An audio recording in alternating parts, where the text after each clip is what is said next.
Hola chicos, ¿cómo están? Bueno, hoy vamos a seguir en la clase con el libro, ¿sí? Para ponernos a tono, sé que es difícil, sé que a muchos les está costando y que bueno, otros quizás deberían ponerle un poco más de entusiasmo también a la lectura, puede ser. Vi que la actividad que estaba programada para hoy la contestaron muy pocos, así que por eso digo, ¿no? Traten también de poner un poco de entusiasmo y de ganas porque, bueno, nada, es una lectura que, que yo sé que ustedes pueden hacer y seguir. Pero bueno, hoy tenía para leer tres capítulos que son Los Siderecios, Patas de Venado y el último era Cupuca está de regreso. Forman parte, digamos, del desarrollo, del momento antes del conflicto más grande que sabemos desde el principio del libro, porque aparece en la primera hoja, que va a ser una guerra, ¿sí? Un enfrentamiento entre dos bandos, entre dos continentes. Eso lo sabemos desde el principio y lo que va sucediendo a medida que nosotros vamos leyendo, avanzando en la historia, es acercarse a ese momento. Entonces, vamos con el primero de ellos, los Siderecios. Antes de hablar de este capítulo, me parece que igual es importante retrotraernos a el capítulo anterior, que se llama El Concilio se reúne, si mal no recuerdo.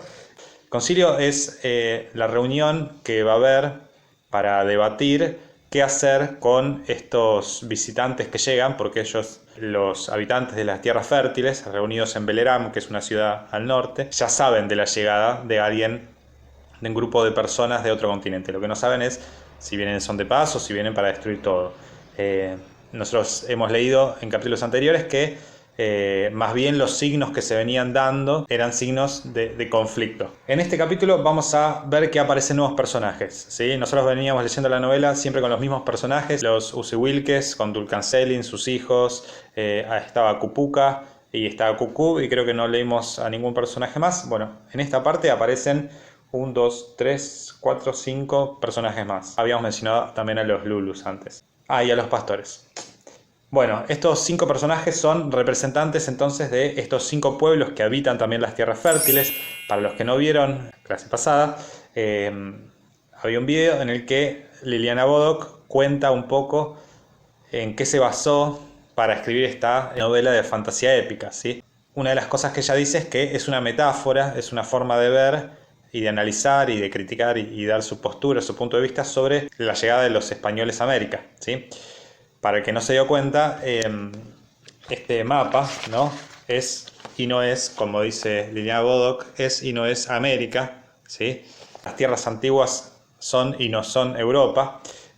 Los Usiwilkes podrían ser alguna civilización del sur, ¿sí? de América. Ella los relaciona con los mapuches y vamos a ver que uno de estos personajes que aparece nuevos, Molitz Moss, ¿sí? Que según la novela es el representante de los Señores del Sol, y la descripción que se da de ese personaje es de un hombre corpulento y lleno de piedras de oro, y se relaciona mucho con los aztecas, ¿sí? En ese sentido. Bor y Sabralcán son entonces los moderadores de este concilio, son también los que tienen más poder, de hecho Sabralcán más que Bor. Elec, que es de los Borios, ¿sí? Son todos entonces habitantes de las tierras fértiles. Y Lean Cheñé, que es de los pastores, ¿sí? Los pastores, ya los hemos mencionado, tuvieron un conflicto con los Lulus. Dulcancelin, ya lo conocemos. Nakin, que es del clan de los búhos.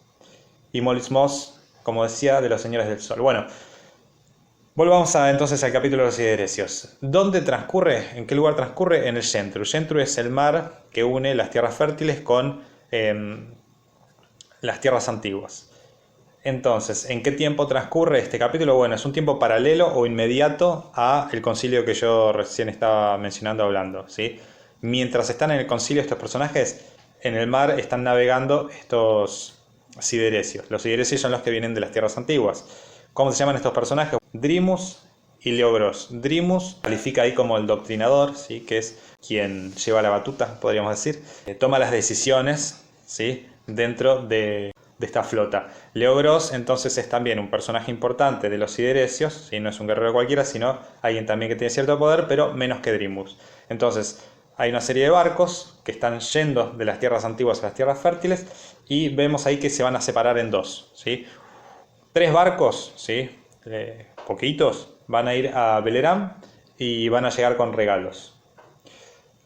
El resto de la flota va a ir al mando de Leogros, van hacia el norte para después bajar, ¿sí? Hasta Beleriand.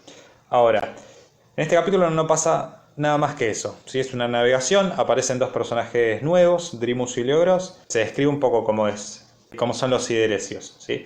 Con armas que nunca habían sido vistas en las tierras fértiles, con perros bastante sanguinarios. El otro capítulo, Patas de Venado. ¿Qué pasa en este capítulo? Se mencionan tres cosas, podríamos decir. Lo primero que pasa entonces es que Cucú, luego de haber probado una miel que para él era la miel de toda su vida, que le recordaba un montón de cosas y con la cual estaba muy acostumbrado a comer y que le gustaba tanto, él dice que ya no tenía el mismo sabor, el mismo gusto y que eso era un mensaje que a él le permitía entender que algo malo va a pasar. Eso como primer elemento de este capítulo. El segundo es una conversación entre Molismoth y Bor, ¿sí? Nos olvidamos por un momento de Dulcancelin y nos permite entender un poco la historia del universo de los Días del Venado y cuenta que en otro momento, hace muchos miles de años, las tierras fértiles y las tierras antiguas estuvieron unidas, ¿sí? Y eso también es una metáfora casi que explícita, ¿no? Sobre lo que era Pangea. Calculo que lo habrán estudiado en geografía, ¿sí? En una época, esto es real, ¿sí? No es fantástico, en que los dos continentes, toda la Tierra, todos los continentes, África, América, Europa, Oceanía, todo estaba unido en un único bloque continental que con el tiempo se fue separando y que algunos quedaron de ese lado, otros de este lado y que las tierras antiguas siempre se dedicaron más a la sabiduría, ¿sí? Como gran herramienta y las tierras fértiles, nosotros, América, se dedicaron siempre o más bien a la magia, ¿sí? Que son dos formas distintas de entender la vida, etc. Bueno, está bueno todo lo que explica si ustedes lo leen en clave de historia o geografía. Y por último, se reanuda el concilio, ¿sí? Porque gracias a la magia, Sabrakan y Bor ven que las naves que están llegando son no más que tres y que nadie puede esperar que tres naves, tres barcos desaten una guerra catastrófica.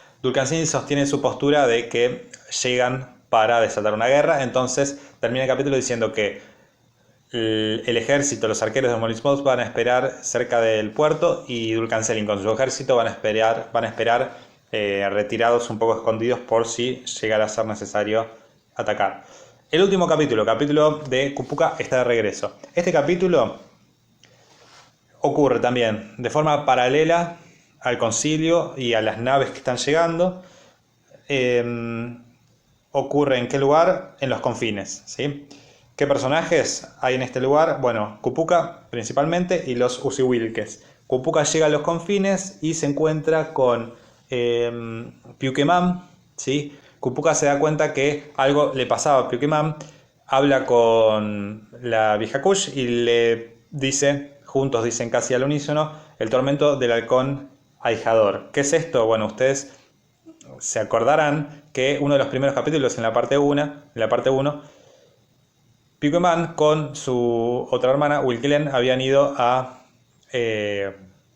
una fiesta, en realidad toda la familia había ido a una fiesta donde se encontraban todos, donde compartían cosas, y ellos se habían alejado y habían ido a ver a Cupuca, que estaba en un trance, en una revelación, y ellos se metieron en un lugar donde no tenían que meterse, y bueno, este tormento del halcón ahijador es un mal, ¿sí?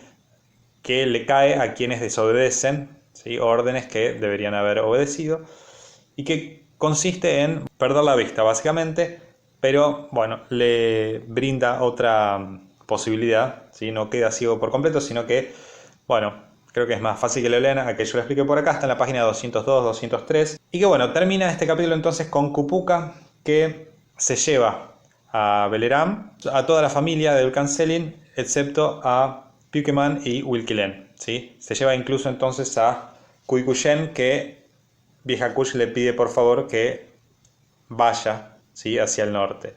Así que bueno, ahí termina este último capítulo que leímos nosotros y le pido que lean el otro, ¿sí? Ahora con toda esta información espero que les sea más accesible y que puedan seguir con la lectura. Así, bueno, ya no nos falta tanto. Creo que nada más, me avisan o me preguntan cualquier cosa. Nos vemos el viernes. Adiós.